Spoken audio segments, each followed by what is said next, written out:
The night was alive in Benin City, but not with celebration, not with the booming drums of the Igwe festival, nor with the lilting voices of maidens balancing calabashes on their heads, swaying gracefully under the gaze of a swollen moon.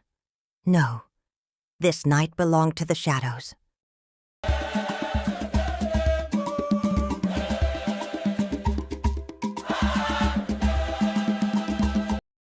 The fire rose first, angry tongues of flame licking the skies above Usalu Market, dancing orange and red against the darkness. The zinc roofs cracked in protest, smoke coiled upward like restless spirits, and sparks scattered into the humid air like fireflies possessed by madness. The air smelled of burning tires, roasted maize abandoned in haste, and palm oil spilling into fire. Gunpowder stung the nostrils, bitter and sharp. The cries of traders, mothers clutching children, and men fleeing with bags of stolen goods mixed with the harsh crack of gunshots. Birds, pigeons that had built their nests in market rafters, burst into the sky, their wings white streaks in the gloom. They too were running, for even creatures of the heavens knew when the earth had turned sour. And in the middle of this storm, a boy stood, bloodied, bruised, but unbroken. Omoba, Saz. His lips were split, his shirt torn, one sandal missing. His chest heaved, but his eyes burned brighter than the fire itself. They held not fear, but defiance. "Stop!" he cried into the chaos. His voice cracked, yet it carried, as though the ancestors themselves pushed it through the smoke. "Stop fighting! Can't you see? We are killing ourselves for the men who sit in their big houses and laugh at us." The gangs froze. For the briefest heartbeat, machetes hung in the air, pistols paused in trembling hands. The night itself seemed to lean forward, listening. Boys whose faces were smeared with soot and anger turned, their eyes caught between rage and revelation. And my listener, do you know what is most dangerous? It is not the machete in a man's hand. It is the truth in a boy's mouth. That night, the shadows shifted. But to understand how, you must first know the streets that birthed him. Zaz was born, where the red earth of Edo met the zinc roofs of Ehakpen Street, a place where laughter was rare but survival was common. The mornings smelled of akara sizzling in iron pans, the afternoons reeked of exhaust from rickety buses, and the nights carried whispers. Whispers of cult wars, of sudden disappearances, of boys who walked out one evening and returned the next wrapped in white cloth. His mother, a go, roasted plantains by the roadside. Her stall was no more than a wooden table covered in soot, 2 shaky benches for customers, and a borrowed umbrella torn at the edges. Yet from this small kingdom she fed Zaze and his younger sister, Esiosa. Her laughter, when it came, was strong, like the crack of palm wine being poured into a calabash. But laughter was a visitor, not a tenant in their home. More often it was her silence that raised him, silence heavy with grief, silence that spoke of what had been lost, for his father had been a cultist, a member of the Brotherhood. The streets swallowed him whole in one of those endless wars between confraternities. They said he died bravely, machete in hand, chanting the anthem of his brotherhood. But tell me, my listener, is there bravery in spilling blood for men in suits who never carry blades themselves? His body was left on the asphalt, blood soaking into the dust while politicians toasted champagne in distant mansions. That was Sazi's inheritance, hunger in his belly, absence in his home, and whispers that trailed his name wherever he went. Says grew up sharp-eyed, always listening, always watching. He learned early. Which streets smelled of danger, which footsteps meant safety, which glances carried betrayal. A child who survives in Benin's underbelly must read the world like scripture, And Saze, he read with devotion. His grandfather, Pa Wadiai, was an old storyteller who had once served in the palace of the Oba. The man's back was bent, his hair white like Ikusi, but his voice... his voice was a drum that never lost its rhythm. At night, when the lantern flickered and mosquitoes sang their thin song, Pa Uwadiai would sit by Sazi's mat and remind him, "The child you do not train will sell the house you built." The words sank deep, like rain soaking into red soil. Hunger became Sazi's first master. It taught him that dreams alone cannot fill an empty stomach. It taught him to fight with fists when the belly cried too loudly. It taught him to run fast when the police raided the market and overturned stalls. Yet hunger also sharpened him. While other children cried, Isaz watched. He studied. He learned how to bargain with traders, how to slip unnoticed through alleys, how to calm his mother's anger with a smile, even when his own stomach burned with emptiness.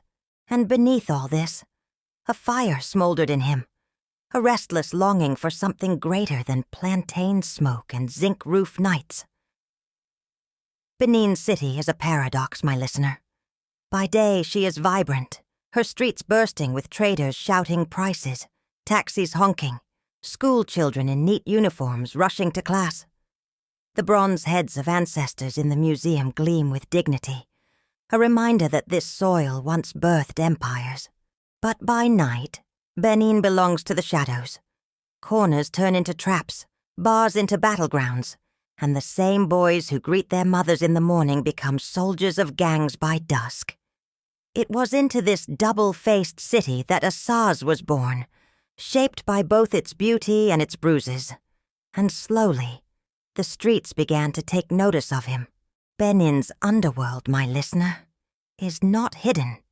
It breathes in the open, swaggering through the streets like a masquerade that dares the daylight. It is a theater, and the actors are gangs whose names are carved in both fear and respect. They are not shadows because they are unseen. They are shadows because they are everywhere, stretching long, dark, and inevitable. First, there is the Brotherhood. To their members, they are not just a confraternity. They are a movement. Their symbol is sharp, their chants fierce, their rituals soaked in blood and palm wine. Recruitment is never gentle. A boy must be broken before he is remade. They beat recruits with machete flats, force them to drink bitter concoctions, and swear oaths before shrines lit by candlelight. Blood in, blood out, they say. Once inside, only death frees you. To the streets, the Brotherhood are kings. Ruthless, structured. They dress in black and gold, their chants echoing like war drums. To cross them is to invite thunder upon your head. And Saz knew. His father's blood still whispered from the ground they walked. Then there are the night crawlers, who call themselves birds of the air. They believe they are untouchable, flying above the petty struggles of the earth. Their members greet each other with coded whistles, their eyes always scanning, calculating. The night crawlers are disciplined, proud, and see themselves as intellectuals. Many are university boys, sharp-tongued and sharp-minded. But do not mistake their elegance for softness. Their blades are as merciless as their pride. Among them was Iwinosa, Saze's childhood friend, who once shared roasted groundnuts with him under the baobab tree, but now wore the colors of the birds. And then, there are the Mafians, wild dogs of war. Not as structured as the Brotherhood, not as disciplined as nightcrawlers, but fierce in their unpredictability. Their loyalty is for sale to the highest bidder. Politicians, businessmen, even rival gangs. They are mercenaries in the city's dark market. Their gatherings reek of gin and weed, their laughter loud, their violence sudden. They are chaos walking, and chaos, my listener, is a weapon no one controls. Everywhere you turned, Ring Road, Ugbowo, New Benin. Their shadows loomed.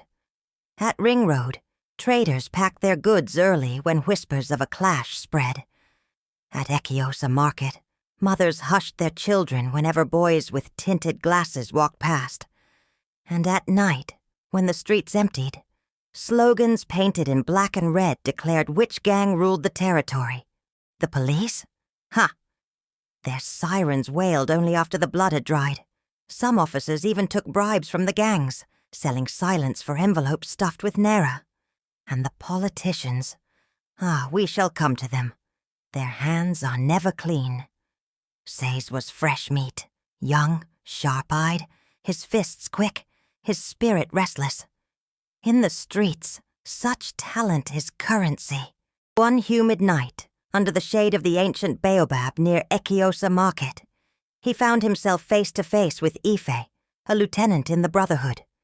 Ife's gold chain gleamed under moonlight, his smile smooth like palm oil, sliding over hot yam. "Zaze," he began, his voice rich and tempting. "Why waste your life roasting plantains with your mother? Join us. You will wear gold chains, not sweat-stained rags. You will command respect. When you walk, men will bow. Respect, that sweet poison." Saizi's heart thudded in his chest. He thought of his mother, bent over smoke, sweat dripping into fire. He thought of Esiosa, his sister, her sandals worn thin from walking to school. Gold chains, respect, power. The street whispered seduction in his ears. He nodded slowly, though inside him, two spirits wrestled. Hunger pressed him toward the gang, but his grandfather's voice whispered still. "The child you do not train will sell the house you built."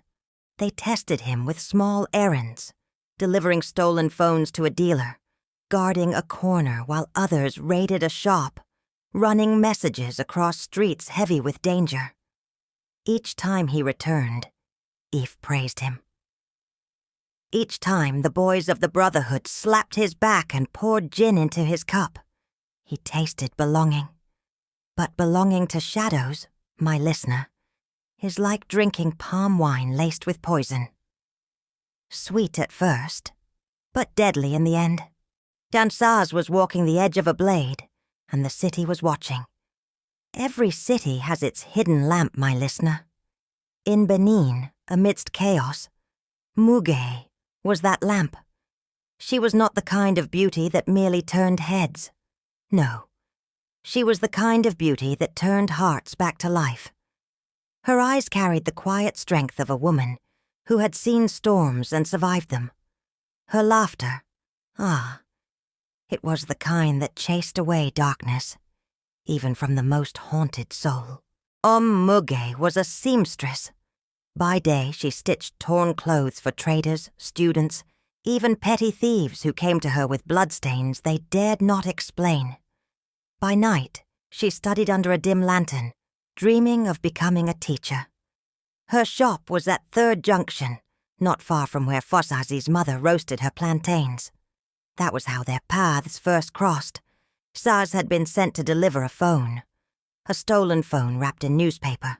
The boy he was growing into had learned to keep his face hard, his voice sharp, his eyes unyielding.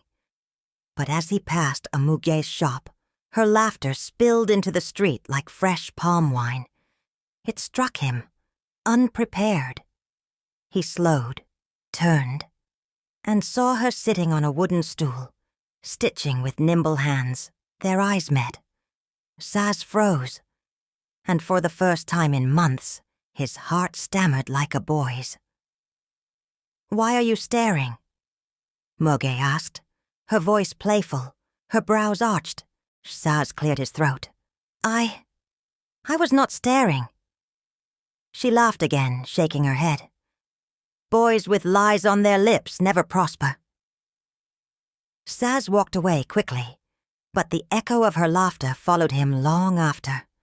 Days turned into weeks, and Saz found excuses to pass Muge's shop. Sometimes he bought a needle he didn't need, Other times he carried his sister's torn uniform for mending. Slowly, words replaced silence. She teased him. He teased her back. And beneath the teasing, something deeper grew. But Muge was no fool. She had lived long enough in the city to read a man's eyes. She saw the darkness creeping behind Saz's smile. One evening, as the sun bled red across the horizon, she looked at him squarely. "Saz," she said, "I hear things. I see things. Your name is already circling in whispers. The path you walk is narrow, and at the end of it is a ditch." He tried to smile. "Not every whisper is true," she shook her head. "Not every whisper is false either. My listener, love is a stubborn thing. It does not bow easily to reason. Saz's heart wanted omuge, but his stomach wanted bread, his fists wanted respect, and the gang wanted loyalty. At night, when the Brotherhood gathered, their chants shook his spirit, binding him tighter. But when Muge spoke, her voice loosened the knots, reminding him of a life that did not stink of blood and smoke. He was a man divided, pulled by two rivers, one dark, one light. And when two rivers meet, the waters clash. His mother noticed the change, the way he lingered near Third Junction, the way his hardened eyes softened sometimes. One evening she told him a story. There was once a hunter who found two birds in a trap. One bird sang sweetly, the other remained silent. The hunter freed the silent bird first, thinking it useless. But the silent bird flew into the forest, returned with its flock, and they pecked the hunter until his flesh tore. The sweet bird, still trapped, laughed. "You freed beauty, but ignored wisdom. Size, my son, do not ignore wisdom." Her words hung in the air like smoke. Sazi nodded, but his heart was restless. One rainy evening, thunder cracked, and the streets flooded. Muge's small shop roof leaked, and Saz, passing by, rushed in to help. He held the wood steady as she patched the hole, rain dripping on both their faces. When the storm quieted, they sat in silence. Water dripped from the roof into a tin bowl. Plink, plink, plink. "Saze," Muge whispered, "promise me one thing." "What?" he asked. "Do not let the streets claim you fully. If you drown in them, I will drown too." He did not answer. He only held her gaze, and in that silence, a bond was sealed. In Benin's underworld, loyalty is both currency and curse, and sometimes the ones closest to you hold the sharpest knives. For Saze, that knife had a name, Iwinosa. Long before the gangs, Sazi and Iwinosa were inseparable. As boys, they fished together in muddy streams, shared roasted corn under the baobab, and swore childish oaths to never betray each other. But the city grows boys into men, and men into predators. Iwinosa had joined the night crawlers, the bird cult, his laughter now carrying the sharpness of hidden blades. He dressed in crisp shirts, gold-rimmed glasses, and always had money in his pockets. "Saz, join me," Iwinosa often urged. "Forget those Brotherhood boys. With the night crawlers, you fly above the dirt. We are thinkers, not street dogs." Saz only smiled faintly. He was already tangled in the Brotherhood's web, yet the bond with Iwinosa tugged at his heart. One night, in a dimly lit beer parlor near Ugbowo, Iwinosa leaned closer, lowering his voice. "There is a politician coming into town," he whispered. "Election is near. He needs boys who can do the work. Protection, intimidation, ballot guarding, you know." Say stiffened. "And what's the pay?" Iwinosa smirked. "Enough to buy your mother 10 new plantain stands. Enough to buy Isiosa school uniforms for years. Enough to make you forget hunger. The bait was rich, my listener, but beneath it lay a hook. Politicians in Edo State often hired gangs as their shadows that destroyed, killed, and silenced. And when the work was done, those same politicians abandoned them like broken tools. But hunger makes men blind, and Sazi's pockets were empty. The deal was simple. Guard the politician's convoy as it passed through Benin. Flex muscle, instill fear, send a message. Sazi agreed, though Moge's warning rang in his ears. On the day, the Brotherhood and Nightcrawlers marched side by side, an uneasy truce born of money. They carried machetes hidden under agbadas, charms tied around their waists, and chants bubbling under their throats. Says felt his chest swell with false pride, until he saw the fear in the eyes of ordinary people watching from their doorsteps. Women clutched their children. Old men spat on the ground. The city was held hostage, and he was part of the chains. That night, after the convoy passed safely, the gangs gathered to share the spoils. But whispers rose. The politician had paid more to Nightcrawlers than to the Brotherhood. Ife, Sazi's Brotherhood leader, roared with fury. Accusations flew, machetes flashed, and in the chaos, Iwinosa pulled Fwazazi aside. "My brother," he hissed, "leave the Brotherhood. They will drag you to your grave. Come with me, tonight." Sazi stared at him. This was the same friend who once split roasted plantains with him, now asking him to betray his oath. His silence was answer enough. Iwinosa's smile thinned. "Then you have chosen your grave." And that night, Iwinosa vanished into the dark, taking with him the secret knowledge of Saze's weaknesses, his mother's stall, Muge's shop, his sister's route to school. A brother turned to an enemy. A bond twisted into a blade. It was swift. It was brutal. 2 weeks later, Esiosa, Sazi's little sister, disappeared on her way back from school. Her sandals were found abandoned near a gutter. A torn exercise book lay in the dust. Sazi's world crumbled. His mother wailed until her voice broke. And at the bottom of that nightmare, a message arrived. "Leave the Brotherhood. Meet us at midnight by the old warehouse near Sapele Road, or your sister drinks earth." It was Iwinosa's handwriting. Sazi's hands trembled as he read. The street that once offered him bread had now stolen his blood.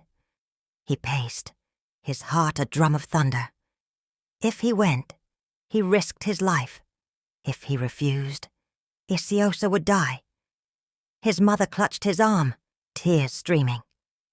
"Saz, no matter how sharp a machete is, it cannot carve its own handle.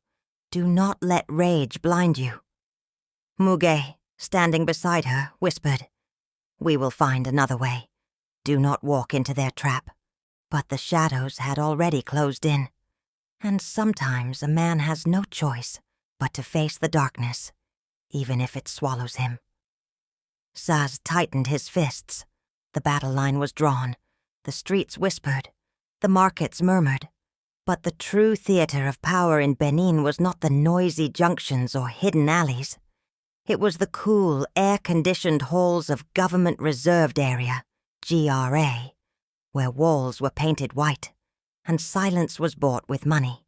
When Saze received the ransom message for his sister, Esiosa, he thought it was only a gang matter. But, my listener, truth hides like a python in tall grass, silent, patient, waiting for the right moment to strike. Behind the kidnapping was not just Iwinosa's betrayal. No, it was the hand of Chief Omoregi, a politician with a belly like a calabash and a laugh that could drown conscience. He wore agbada embroidered with golden threads, his wrists heavy with coral beads, his cologne a mixture of imported arrogance and stolen wealth. Chief Omoregi had long understood a dangerous truth. Gangs were not just street dogs, they were weapons, and weapons are sharpest when fed with poverty. So he fed them. He gave them guns wrapped in fertilizer sacks. He gave them bundles of naira during elections. He gave them motorcycles for operations. And in return, they gave him votes, silence, and blood. One night, in a mansion lit by chandeliers from Italy, Chief Omoregi hosted a secret gathering. Outside, his guards smoked cigarettes and polished their AK-47s. Inside, the city's cult lords sat like vultures around a dining table carved from mahogany, the Brotherhood on one side, nightcrawlers on the other, Mafians leaning on walls, restless as wild dogs. The air was heavy with cigar smoke and lies. Chief Omoregi raised his glass. "My sons," he began, his voice oily. "Election is coming. The other party is strong. I need your strength. Keep the streets hot, keep the people afraid, and keep the votes mine. Do this, and you will never lack." The gang leaders nodded, their eyes glinting with greed. Money bound them tighter than blood, and at the far end of the hall, hidden in the shadows, was Iwinosa, smiling faintly. Asiosa, the little girl whose school sandals now lay abandoned in a gutter, was no longer just a bargaining chip for gangs. She was bait for something larger. Through her kidnapping, they sought to control Saze, to bend him into silence. Because Saze was different. Unlike many of the street boys, he asked questions, dangerous questions. And questions, my listener, are termites that weaken the pillars of deceit. Why do we fight ourselves while politicians grow fat? Why does blood run in Ring Road while champagne flows in GRA? Why do the poor bury sons while the rich buy new cars? These words of his had begun to spread. Boys listened, some nodded, some whispered, and whispers can grow into storms. The night he tracked Esiosa's kidnappers, Says followed trails through abandoned warehouses, blood-stained courtyards, and secret meetings. At last he saw it with his own eyes. Politicians exchanging envelopes with gang leaders. His heart thundered, his stomach twisted. It was one thing to suspect. It was another to see the puppeteer's hand inside the shadow's glove. He crouched in the darkness, listening. Chief Omoregi's voice slithered. "Let the boys die if they must. For every one that falls, 10 more will rise. The street is endless, but the power must remain here." Laughter followed, cold and cruel. Saz pressed his fists against the earth to keep from rushing forward. Rage burned in his veins, but wisdom held him back. For what is the use of a single machete against an army of guns, my listener? Let me pause here. Do you see? The true enemy is not always the man who slaps you in the street. Sometimes it is the man in fine lace who sends him. A snake that hisses in the grass may scare you, but it is the hunter who released it that must be feared. Gatsaz had seen the hunter, and from that night, his war was no longer against the gangs alone. It was against the men who used them as pawns. The night fell heavy over Benin, but there was no peace in its shadows. Not in Ugbo, not in Ring Road, not even in the sacred silence near the palace walls. That evening, whispers thickened like smoke. The Brotherhood had struck first. A rival nightcrawlers squad had been ambushed near New Benin. Their bodies left in the dust, machete cuts shining under moonlight. By dawn, retaliation arrived like a storm.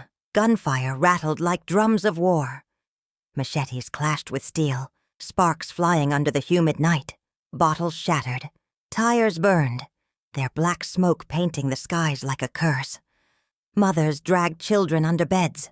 Traders locked stalls in trembling haste. Okada riders swerved, fleeing as bullets sang across junctions. Ring Road, once a center of laughter and trade, turned into a coliseum of blood. The gangs fought not for honor, not for justice, but for pride fed by politicians' coins. Yet to the ordinary people it was survival that mattered. The cries of women rose with the thunder of gunshots. "Oh God! Oh ancestors! Save us!" Saz should have run. He should have hidden like others. But fate is a stubborn goat. It drags you to where you fear most. Isiosa's kidnappers had chosen this chaos as cover, moving her from place to place while the gangs fought openly. Al-Saz tracked them, his body battered but his spirit burning. He wove through alleys slick with palm oil and blood. He ducked under gunfire, the air sharp with smoke. At last, in a half-burnt building near Usalu, he found her, tied, gagged, eyes wide with terror. "Esiosa!" he cried, his voice breaking. Her muffled sob was answer enough. He cut her bonds with trembling hands, lifted her small frame onto his back, and staggered out into the open street.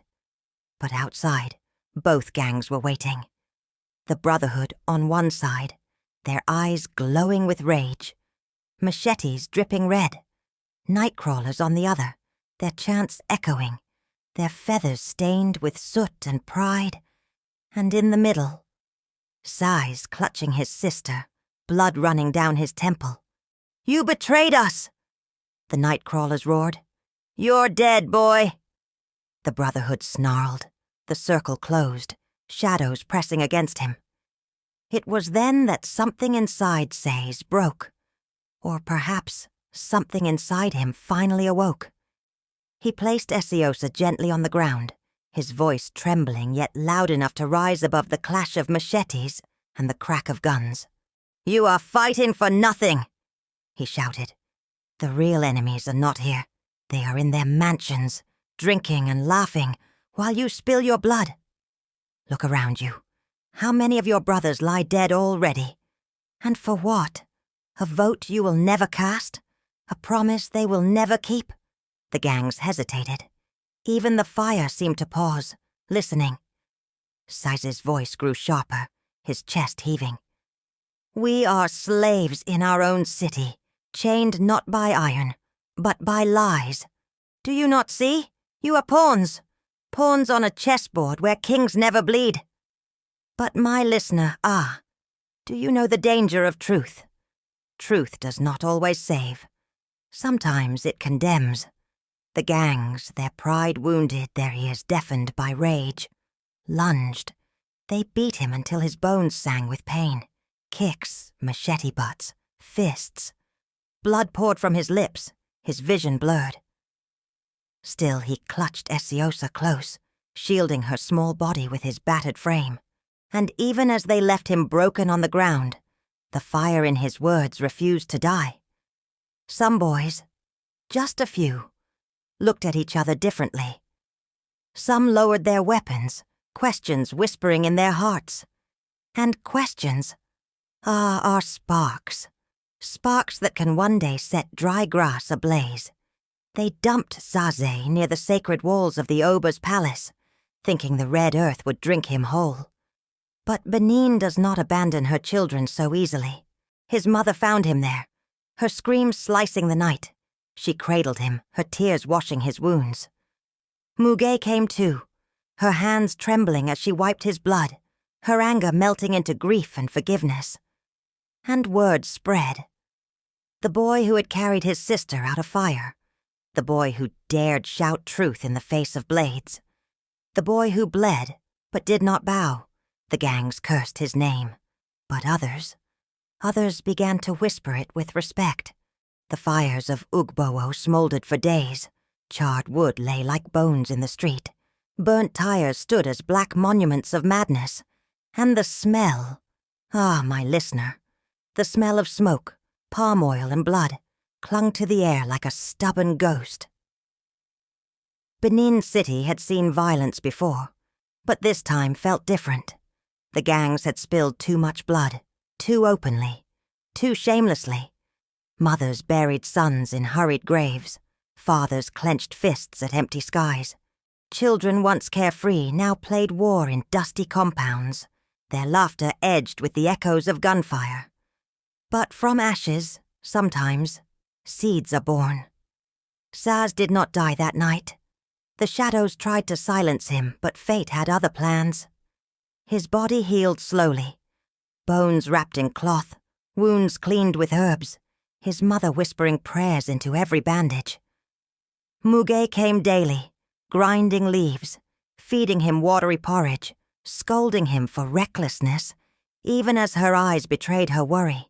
And when he could finally sit under the baobab tree again, scars lining his arms, his voice rasping but steady, something had changed. Boys came to him. Not gang leaders, not cult lieutenants, but ordinary boys, street vendors, bricklayers' apprentices, Okada riders barely older than children. They came not for money, not for gold chains, but for words. Night after night, under the same baobab where gangs once lured him, Saz began to speak. He told them stories of ancestors who fought colonizers with courage, sharper than guns. He spoke of kings who ruled with justice, not fear. He reminded them of proverbs buried deep in their blood. Remember, the child you do not train will sell the house you built, he told them. We are the children they abandoned, but we are also the ones who can build again. A machete can cut, yes, but it can also clear land for planting. Which will yours do? The boys listened. Some scoffed, but some nodded. And nods can grow into movements, the gangs noticed. Leaders sent spies to watch the baobab gatherings. Some dismissed him as a foolish dreamer, a broken boy clinging to words.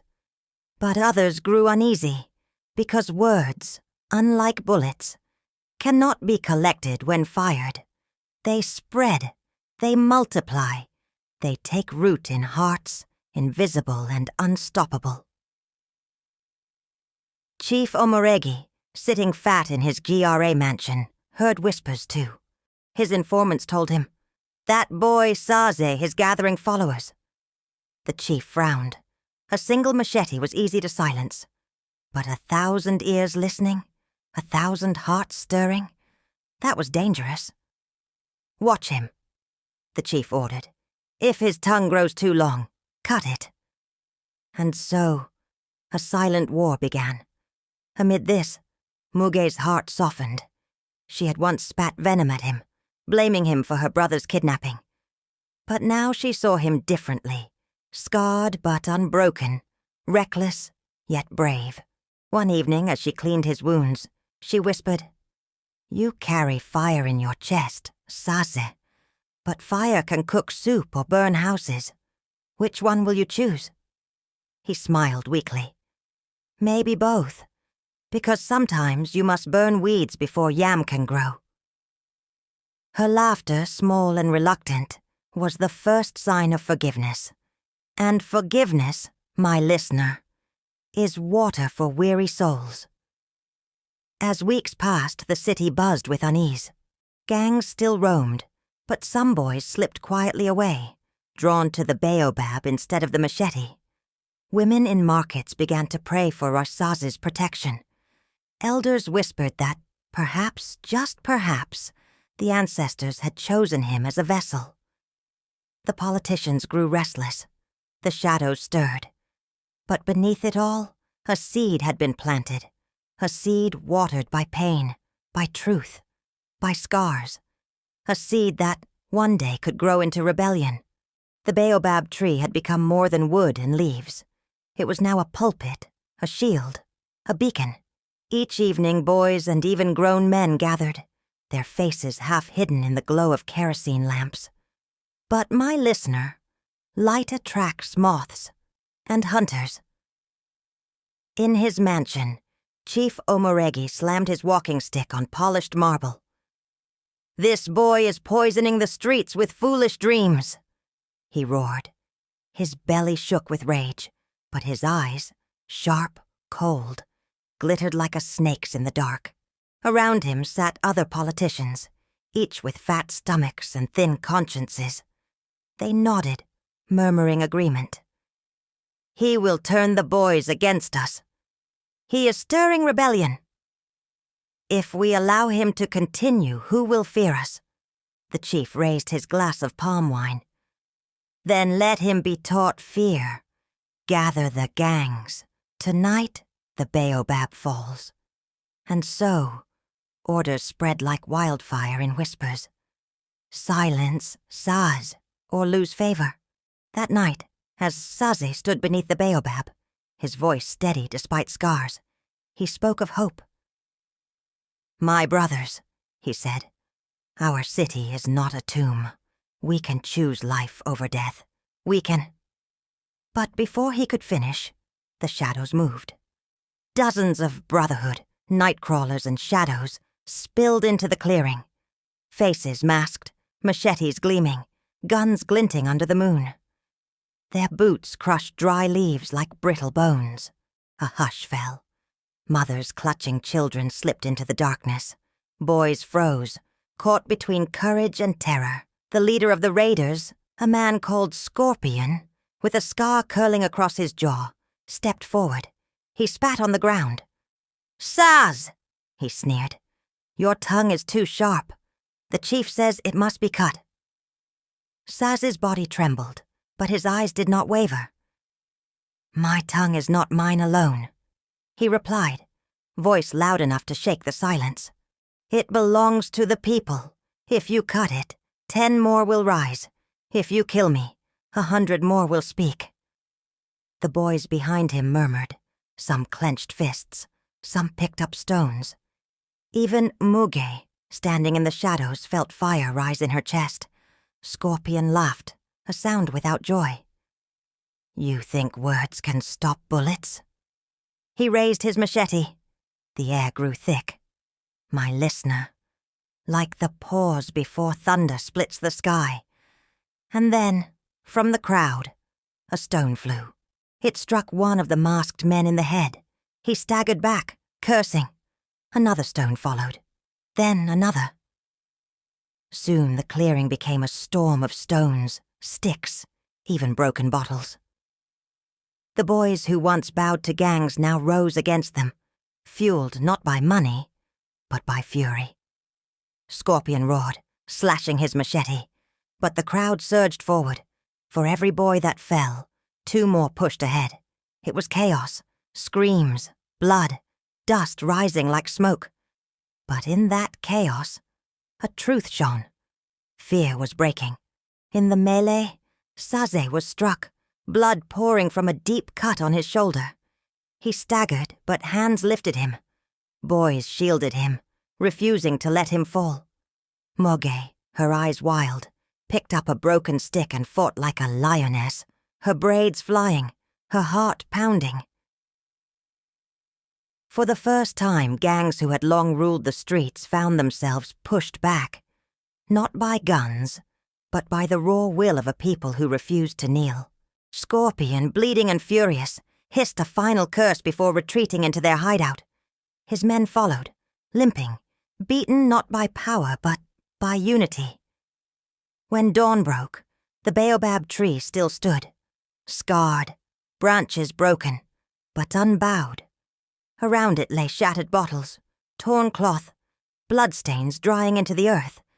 But in the eyes of the people, something new had been born. They whispered, "We fought back." They murmured, "The gangs can bleed."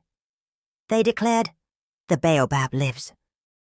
Saz, weak but alive, raised his voice once more. "This is only the beginning," he said, his voice hoarse but unbroken. "If we could stand one night, we can stand forever. Let them come with fire. We will answer with thunder." The people roared, and in that roar, Benin City felt the first heartbeat of rebellion.